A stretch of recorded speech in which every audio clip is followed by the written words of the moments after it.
Hello, everyone. Today we have Panagochis in our today's series with the ContextQA webinar. So thank you very much for your time and all the experiences and all the contributions you are doing with the software testing and automation. And today we are going to discuss more about the software testing, automation, and how to get the max or the best out of the test automation. So we will deep dive into this topic more, but I would like to, Panagochis to introduce yourself and we can go from there. Okay, yeah. First of all, thank you for having me here. It's a great honor to be part of this webinar. My name is Panagiotis. I'm a software QA lead engineer. I work in a small company in Greece called Yodek. It's around 80 people, and I have, let's say, around 15 years of experience in software testing. And I have also written a book, Introduction to Software Testing, which is it's already available in Amazon. It was published last year, so it's around May. So it's until now, I think it's the most proud accomplishment that I have. My career is focused in both manual and automation testing because I cannot see how we can live with only one of these. But I have experience in several areas within the embedded world, within the browser world or apps. It has some up and downs, let's say. Perfect, perfect. So I would like to learn more about your journey and how you created your own way in automation. So can you provide some very high level introduction is how you got into testing and what are the earliest projects that you have contributed? Either it's a manual or automation. Yeah. So I started as a software developer my career because I think back then that was the only option in the industry. And somewhere in the process, I found out about testing. I saw that there is a whole new world there. And within the first company that I was, there was an opportunity to switch overnight to the testing. I didn't know exactly what was going on, so I said, let's try it, let's see how it goes. It was a success, I can say now, after all these years. So I started doing some trainings. I started asking around and finding what is going on, what are the best techniques, what testing actually means. Of course, I found ISTQB and I found all the trainings and all the help that I could find back then. And I started experimenting also with automation. At first, it was mainly unit testing because that was the easiest way to start. But right now, I have done projects that the span in the whole testing pyramid. So I have written unit tests or automation tests in a very high level. For example, I will give an example from the company that I am on now. The tests that we develop now, we're using Playwright. It's one of the hottest tools in the industry at the moment. So we're using Playwright, and then we can do end-to-end tests from the UI. And then you can actually see how you can basically automate everything that your application can do. Right now you can automate it. I started the last year in this company and there was no automation at all. So we made the decision to create a few test cases with Playwright as a proof of concept to see how it works and what is going on. And right now I don't know, it's January now, within 6 months or something, we have created a complete test regression suite that runs all the main scenarios that we have in the company. It can generate a very nice report, and I consider it as a success because it's a very short time within a very big technical debt that we have. No, wonderful, great achievement. So first is uh, for playwright. The second thing is end-to-end test and all, and third is achieving the completion, right? And then Yeah. generate code. So yeah, it is because what I see in many places, either they go to the traditional route of the Selenium. The second mistake I see is they reinvent the wheel and they only do the up to the POC part, and they are not able to do it. And the third part is not able to do the integration testing and end-to-end testing and connecting the dots and providing the value. And you achieved all those things. So wonderful stuff. So congratulations for that. Yeah, thank you. So which was the programming language where you started the web developer or development experience? I think it was C, the very first language that I put my hands on. If we want to go a very low level, I even had some coding exercises in assembly. Uh, But yeah, the only projects that I can actually present to people are in C or Java, and then at some point we switched to C sharp. mhm. But the very first, I think it was C. Yeah, so throughout the pattern, so I'm speaking with lots of QA because I'm the founder of ContextQA. It's a QA Yeah. test automation platform, right? So as a part of my process, I speak with lots of QA managers and SDATs and all. The successful SDATs or the engineers or those managers are those who has a good knowledge or programming experience, or they've been a developer in the past, and then they are trying to achieve with their skill set with the automation and the framework. Is it the true statement, or this is the common pattern that you have seen also? I think it makes it very easy, or it makes it easier if you have programming experience. It makes it easier to dive into automation and design the test cases and actually execute them. It's not the only way, of course, Mm-hmm. because now uh, for in my company right now we use Python as a programming language for the automation, and you can see that Python is fairly easy, and with the internet and everything there is a lot of support everywhere. So even if you don't know a lot of things, you can always Google or search about them.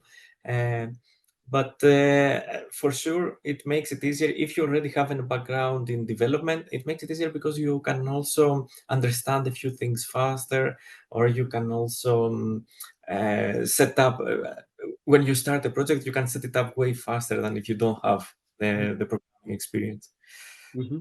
Perfect. Yeah, yeah, you're right. So you understand how developers are thinking, how to communicate, and also you get even more confidence doing your own automation and connecting the dots, right, with your experience. So moving forward, lots of test automation projects starts, but they do not end up with the results that you achieve, right? In 6 months of time, complete automation with great visibility and consistency. What are the reasons for those and how to overcome those? I think most of the times the reason is that uh, the companies, they don't have unlimited budget. Mm-hmm. So they cannot invest a lot of time in automation when they have features to deliver one right after the other. They Mm-hmm. don't have the patience or the time to wait for the automation to be built as well. So what I have experienced in the industry is that let's say the developers develop a new feature, they are delivering it, then the tester probably does some manual testing. If there is time left, they will also do some automation, not the complete set of test cases that they would like to do, because the driving factor is the number of features that you deliver. Mm-hmm. And it's very easy to cut a corner in QA, and Mm-hmm. most of the product owners make that decision. Mm-hmm. Um, and yeah, I think that's the main factor why it doesn't have. It's a finance factor, not that people don't want to make more automation. They just have to make a decision where to stop. And keep in mind that development also sometimes, if we work, for example, in Scrum, and we know that we have 2 weeks sprint, and in 2 weeks we have to deliver 3 features, let's say, then if the features arrive early in the sprint, that's fine. But if you have a feature delivered at the last day of the sprint, then there's barely enough time to test it manually or to make a few test cases. You cannot always do everything. Mhm. No, that's true, right? So can you explain, right, how the team should plan and plan to execute such a way that they can automate and deliver? Because there is a debate between, okay, you should or you shouldn't automate and all. But now Yeah. assume that you are in the company that you think automation is the only solution and it's feasible to automate. Now, how to achieve that feasibility, right? Mhm. Yeah. What we usually do, it's a good practice actually. It's not that happens always, but uh, in my teams, what we do is that we get the first feature and then we manually test it, and then we immediately dive into the automation and try to automate as many test cases as possible. Well, not as many as possible, the ones that make sense to automate, because we will never be able to automate everything, and it doesn't make sense to automate everything. Correct. Uh, and then, if there is no time, or if we find that there are too many features that need to be delivered or something, then we just spill it to the next sprint, and we make it top priority. Because when the sprint starts, usually there are no features ready to be Correct. tested. So then you have a buffer 2 or 3 days maybe where developers don't have anything to give you to test, so you can squeeze in a few develop automation tasks. That's a very good strategy, to start with automation in the sprint, then switch to manual, and then back to automation. Mhm. No, wonderful. So what kind of correlation or what kind of collaboration you are having with the developers when you are thinking about the automation? The developers usually explain what they have implemented, how they have implemented it, and they give some directions on how they understood the requirements. For me, this is where the communication, not communication, where the first interaction stops, because I don't want to be completely brainwashed by the developer. I want to have a fresh look by myself to the requirements and see if I understand the same, because this is a very good point uh, to see what automation I should make. And then I always try to have a look what test cases they also implemented, because nowadays developers write the unit tests themselves. So I would like to see how they also approached the problem, and try to design test cases that are complementary to those, not doing the same just on a different level. It doesn't always make sense. Mhm. No, that's wonderful. So my question is, what are the unique things you have done? So one is automate, that is there. How would you provide, like how would you present the output which is useful to the developers, right? And to provide the more context, more information to the developers. So not only finding the issue, but resolving is the easier. So can you elaborate there? You mean to report the Well, results of the automation, or the results of the testing in general? yeah, results of testing, right? Automated testing. How would you present to the developer, right? So that can be useful to the developer to resolve the issues if there are any. Yeah, yeah, okay. So usually what happens, and now in with Playwright it's fairly easy. There is a report that is generated after the run of the automation, and then you can see if you have very self-explaining names to your test cases, it will be very nice. You get the report, and you can see which test passed, which test cases failed. Mhm. First, I make some investigation to see maybe it's the test code, the problem. I have to switch something or change something to make it pass. But uh, most of the times, the developers made some change that made the tests to fail. Um, and then I present that report, and I make some extra statements. This test case failed because probably this happened, or that test case failed because something else happened. And then they pick it up and try to understand what they have to change in the code to make it pass again. Mhm. No, wonderful stuff. So one question I have is how developer can be a friend of or a tester, or tester can be a friend of developer to make the continuous testing possibility, right? And Yeah. yeah, so that is the first question. The second question is once you achieve certain amount of automation, how QA or the tester play the role to find or enhance the like products quality from the different sides as well. So like you might have automated functional and API. What are the other kinds of testing you would do if you are done with the automation and now you have a time to do more automation? Mhm. Okay. Well, first of all, we always need to have in mind that developers and testers are part of the same team. We're not. Uh, we have the same goal to deliver a product that has some quality and some functionality. And what happens usually is that developers do some dev level testing first, Mhm. and when they are ready, when they feel that they are ready, they say, okay, I know I have tested this, uh, I'm ready now to pass it on to you to make some more elaborate tests. And then we in a way we work together. They're trying to build something, we're trying to break something or to prove that what they built works the way it is expected. And they, as far as continuous integration, what happens is that the developers create a unit test that they will run in the pipeline. Depends on the most companies work. Some companies work with Jenkins or Bamboo. So we need to put these test cases in the pipeline, and we need to make sure that um, they're not overlapping very much. Because if we test the same things always on different levels, then it doesn't make sense at the end. Um, when the whole regression is there, the complete suite is done, and we have some more time to write more tests. I'm always in favor of doing something completely different. So, for example, you can do some exploratory testing. That's what we have introduced in my company now. Every 2 weeks, we just allocate some time to do some exploratory testing, because then you get a new view on the product.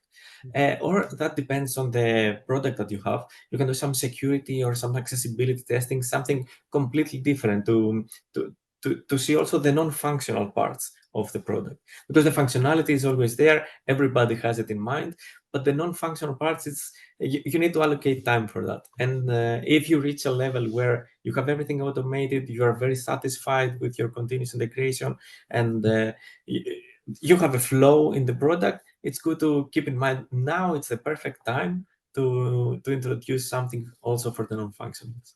No, that's wonderful. That's wonderful. Yeah. So non-functional testing, balancing it down, time, exploratory testing. Now you have a more bandwidth and do that. That's perfectly fine. That's perfectly wonderful stuff.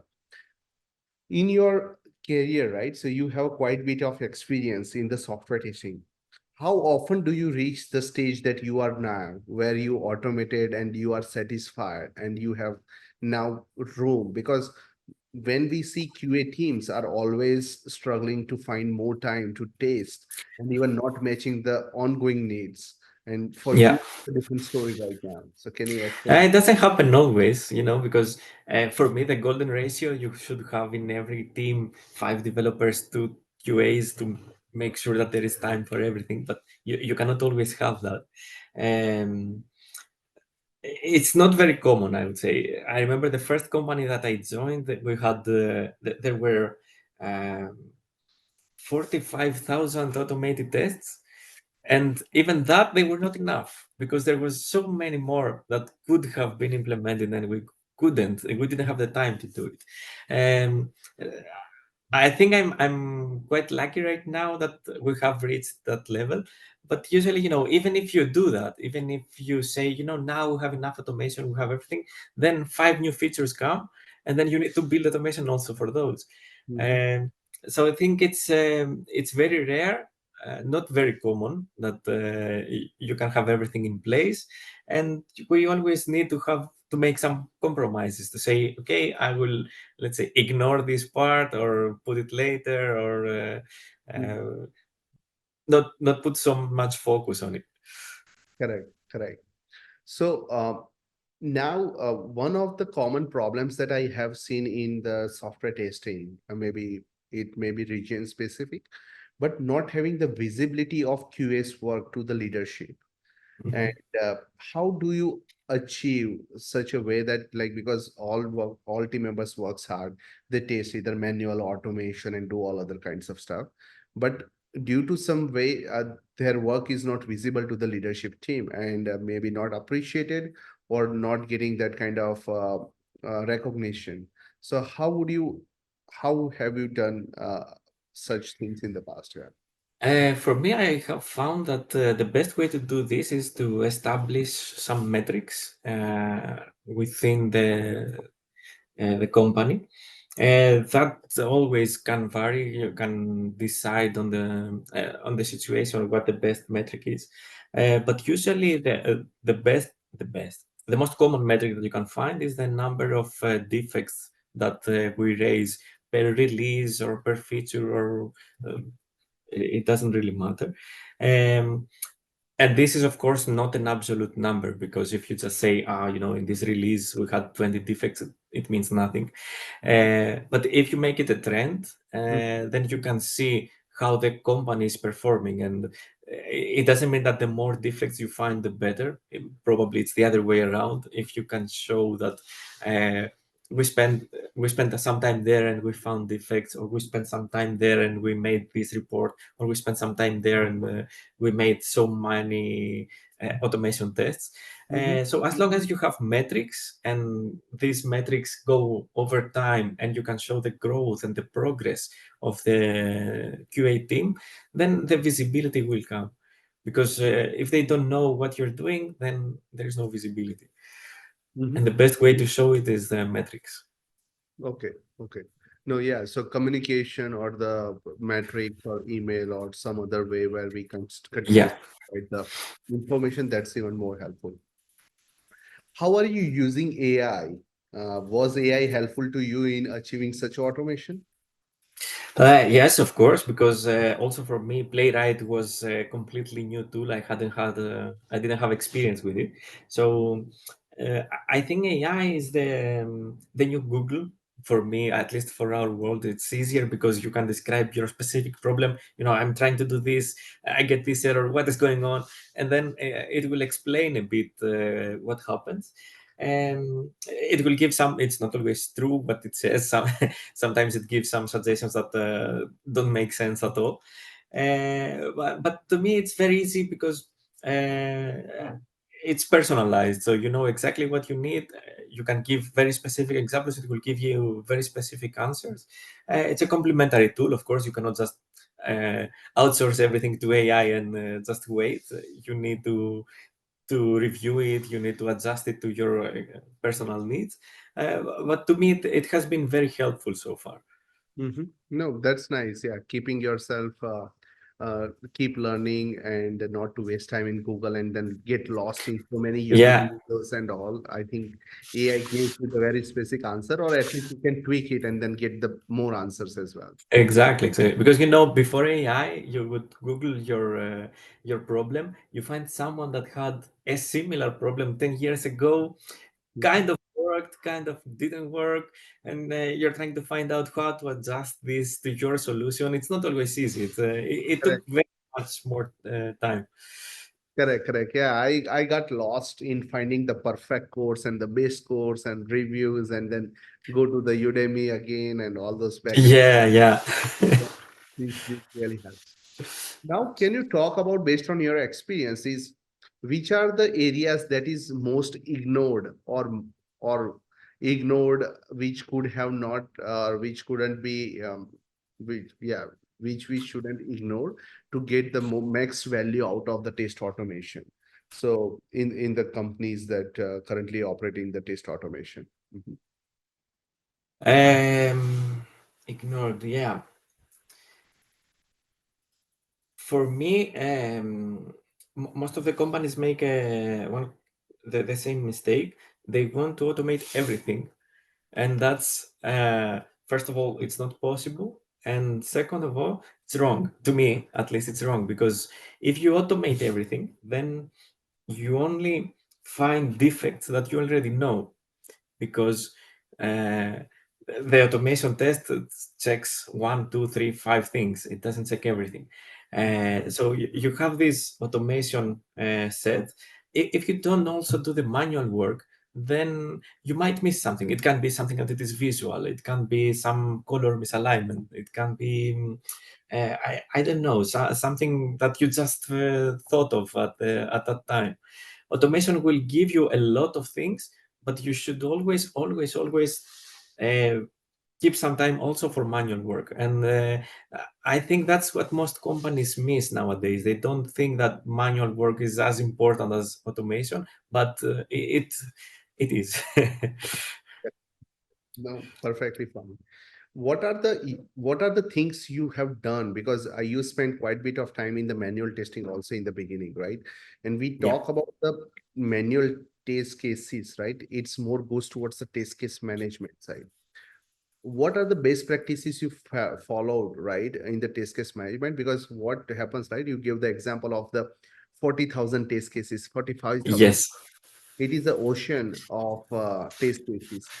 How to navigate from those things, because in the beginning, when you are in the company from the beginning, you understand and you maybe categorize or not, but then over the time it clutters, right? How would Yeah. you manage those things, right? And what are the best practices would you suggest when your company grows over certain numbers of backlogs? Yeah. I think it's always good to split the test cases into groups that can be matched together. So uh, you have them grouped together, the test cases that maybe test the same area or do the same thing, or they test a specific feature. So then it's easier if you have it in folders, for example. It's easier for someone to navigate and see what is going on. And for me personally, it's always easier to delete some of them, because in the company that we had the 45,000 test cases, you can imagine that when you run them, it takes a lot of time, and that's fine. Mhm. Maybe you have time. And when you run 45,000 test cases, a lot of them will fail. There are some flaky test cases that sometimes fail, sometimes not, and then you need to investigate and go back and try to find what is going on. And that then you spend a lot of time trying to debug some test cases, which probably it's easier just to delete the test case and move on with your life. Uh, so I would do these two things. First, group the test cases in a way that makes sense, and it's easier for everyone to read it and go through them and understand at least the main features that you have. And the second one is declutter. If you find that you have too many test cases, that you don't need too many test cases, because, for example, if your product has a login page and you have Mhm. 20 login test cases, probably after a certain period, you don't need 20 test cases to have in your regression suite. You tested it, you don't change login page that much, so Right. you can, have 2, 3, 4 of them and move on. Yeah, definitely. So yeah, so you brought a very good point. Is constant recheck. So whatever the test cases you have written on the first day of the this project might not be relevant moving Yeah. forward. So yeah, always evaluate what is relevant, what are the value it is bring, what is the cost of it, right? And go from there. No, this is Yeah. wonderful. So, for example, a test case that passes always, it's useless after a certain point, because yeah, if it never failed in 3 years, it doesn't give you any value anymore. Correct, correct. No, that's nothing but just keeping your metrics high. Yeah, yeah, yeah. How many test cases you have and how many are passing. So Exactly. again, right, many companies or many orgs might not be like yours, which is like a new test cases and stability is there. So this kind of test cases adds a lots of value to them to just showcase the high numbers, right? Yeah, yeah, yeah. Okay, so a couple of questions I have is maintenance has been a huge cost factor in the software test automation, right? And uh, Yeah. and it is not only the developer, but nowadays the libraries or the applications like Salesforce or libraries which generates this kind of CSS and all dynamically on the fly, and that affects the company's automation strategy. So how did you achieve the stability, right, from your side, and how other companies could achieve such kind of stability and robustness? Well, it's always good to stick with a specific version of the libraries that you work with, because if you always update the library, then you never know what you're Correct. getting. So what we do is that right now we have a set version of every library, Mm-hmm. let's say 2.1 for a specific library, and then if they update every week, you know, you get some minor updates, and that's fine. You don't need to get all of them. And then probably every 6 months, every year, you need to decide the frame period depending on your needs and your capacity. You can revisit these libraries and see, okay, um, how behind we are in the with the current version, and does it make sense now to upgrade? And if we upgrade now, how many test cases will be impacted? And um, do we really need it? Because sometimes you don't really need it. If the version that you're working with is sufficient for your test cases, that's fine. You can stay in the past. Let's say you don't. If you're not going to use the new features of the library, then what's the point of upgrading? Mm-hmm. And to maintain the whole test case set, it's a lot of work, and it has to be done always. It's not a task that happens. Let's say once every time you write new test cases, you are also responsible for maintaining the existing ones to see, do they still make sense? Do I need to update it? Do I need to refactor the code? Maybe it's an ongoing process that you need to allocate time for this and have it in mind that this should happen always, not once, not twice, just every time you touch the code, you should always have that in mind. Mm-hmm. No, that's that consistency is keeping the time separate because you need to maintain, right? And then Yeah, otherwise, it also the black backlogs or clutter happens, and then it becomes like unachievable to of cover all course. the Yeah. deadlines.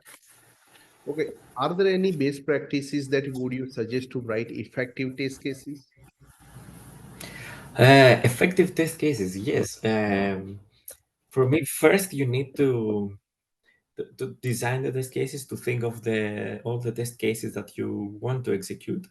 And one nice little trick that I have found is very good is that you write a test case, a manual, just the steps, you know, on your test suite that you're using, and then you give this to someone else completely out of QA, but probably out of engineering if you can, and you tell them, can you execute this? And then Mm-hmm. you can see the confusion, because you know when you create a test cases, you're very sure that, yes, I have Correct. written everything very Correct. nice. But if you give it to someone that is completely outside of your comfort zone, then they will you will see that they will struggle to execute it because it's not always as thorough as you think. So for me, this little trick is what I'm trying to do. Not always, because there is no time and you don't always have the capacity for it. Mhm. But if you can design your test cases and then give it to someone to execute it, then you will get the most valuable feedback, and then you will be forced to maybe redesign the test case, or um, at least change it a bit to make it easier and better. Mhm. So those are the many things that someone needs to keep in mind to for the effective test cases, right? Um, this is wonderful. Now, another question I have is how did you achieve the continuous testing in your current workplace? Because I see teams struggle in very specific use case is they have a test automation and the new they have a completely working fine with the production environment, and then there is a dev environment, and then this case is changing. So how to balance it out such a way that it is not breaking the production because you are changing the QA, but also make sure you update your QA environment specific test cases so it can affect the dev, right? Yeah, yeah. Usually, at least for automation, I'm trying to keep my hands off the production environment because you don't want to overload it. But if you have, sometimes you really have to test in Correct. production. Then it's always nice to have a dummy account or some dummy user that will do this, and then isolate it as much as possible. For example, what we did is that we copied the production environment. We have a local copy of the production environment, and we test there. When we have to test in the production, we test there. So not many users are actually affected during our testing. Okay. No, that's good. But do you maintain the branching strategy on your QA automation side as well, similar to that? Yes, yes. Yeah, well, the developers are leading in the branching strategy, but we need to keep up because also our QA environment needs to be synced because if we don't align with that, then we're testing a completely different image and then you don't know what might happen. So, couple of questions I have. One is, do you also scan your code quality similar to the developers for test automation? Right now, we don't because um, uh, it's not very critical, let's say, for test code to have the best code quality, but we're trying to implement as much clean code as we can and to refactor regularly because every time we're trying to create a new feature, we see, maybe we could reuse this part of code or we could do this, and then we just do a minor refactoring to accommodate for these changes. Mhm. But we're not measuring the code quality of the test code. That's for sure not. Okay. Another question is, should or yeah, should software testers write unit testing as well?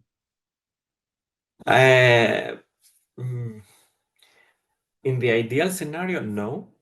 It should be the sole responsibility of the developers, but it can happen sometimes because the developers don't have time, sometimes because there is free time for the QAs and then they can do this. And it's also a good idea to do it at the beginning of the project so the QAs can also show to the developers how to write the test cases or how to design the test cases, because most of the times what we experience is that the developers write one or two unit tests and they say, okay, let's move on with it. Mhm. Okay. So another question is, what are the metrics normally you report to the dev team and leadership team that gives them the confidence continuously? The metrics are always the defects found per release that I'm reporting, uh, open and closed and fixed, Mhm. because if we have 20 defects and they're all fixed, then that's fine. If they're all open, that's probably a red flag. Uh, then I always report the number of test cases passed or failed, manual and automated. And we have an internal vote of confidence for every feature, because after we have tested everything and we have the reports, we make a vote of confidence that this feature will probably uh, not generate many defects from the customers. So we give also this vote of confidence to the inside the report that we think this is have in a scale from 1 to 5. We have confidence 5 that this will be great, or confidence 2. It's a bit, we're a bit worried about this feature. Okay, okay. No, that this is very important to provide your feedback, and then it's come up to the team release manager and all to what to do with that. No, this is wonderful. So I think we covered a very good number of questions and topics. What I would like to know is what are the advice would you give to the newcomers, right, who are not coming from the pure software development background or the programming experiences, and still they can achieve the automation? I think the only advice that I can give is that put your hands on. Try Mhm. to experiment as much as you can. Maybe you can take some courses, that's fine. You can ask for help from a colleague or a friend, Mhm. but you will never learn if you don't practice it yourself. You need to Correct. practice as much as possible during work hours, outside work hours, it doesn't matter. The more you practice, the better you will become. We were always junior at some point. I remember when I started working, I didn't know what I was doing. I was trying, and some things failed. You practice. It's only the only thing you can do. Practice as much as you can. Yeah. So another question I would ask is how would you justify the ROI of the test automation? How would you calculate and present to the leadership team? For me, because we measure the time when we do the manual testing, we measure the time we need to execute those test cases. So if I need to, for a new feature, if I need 3 days of manual testing, and then I need, I don't know, another day for automation, that's 4 days. But the day of automation saves me the 3 days of the manual testing in the future. So I don't Hmm. need to redo these 3 days. So this is usually how I do it. I say, we need for a specific feature, we need those days to manually test it, and we need so much time to automate it. And if that makes sense, then it's very easy to convince the leadership to give the time.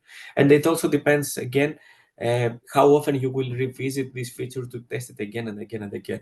Hmm. Because if it's something that only happens once in 3 years and takes 3 days, don't automate it. But if it's something that you need to test every release, automate it, because then it's easier to do it faster, and you have more time to do more things then. So that is that. Um, there are threads going on saying that there is one, like you already mentioned, 100% automation is not possible. So that is true. But there are also threads is automation doesn't work, or manual testing is the only way, exploratory Mm. testing is the only way. What would you say for those kind of statements? Yeah, it's true in a way, but also not true. What I mean is that automation doesn't work if you never change your product. Mm-hmm.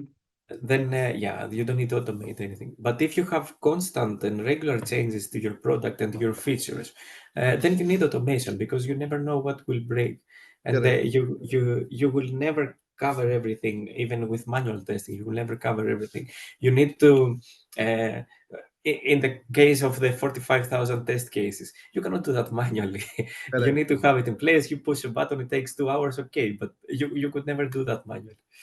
Definitely. So yeah, so whoever is thinking to automate or not, they should take their current situation, the resources, the cost, right? And the what kind of impact they want to have of the Yeah. policy. So based on that, they can decide. Always you can say no to one or the other, but the decision should be taken care based on the situation. There is no common answer for all, right? No, no. And I cannot find an example that you need only manual or only automation. To me, you always need both. Correct. How much of each depends, but you always need both. Correct. No, perfect. So thank you very much. I think we are at the end of our webinar. We covered Okay. test automation from the different angles, from the best practices to the how did you achieve, plus ROI, and so many other topics. So I really appreciate your time, and want to thank you from the Context QA team for giving your time and discussing your experiences about the test automation. Okay, thank you also for having me here, and I'm always glad to participate another time. Okay, perfect. So thank you and have a great day.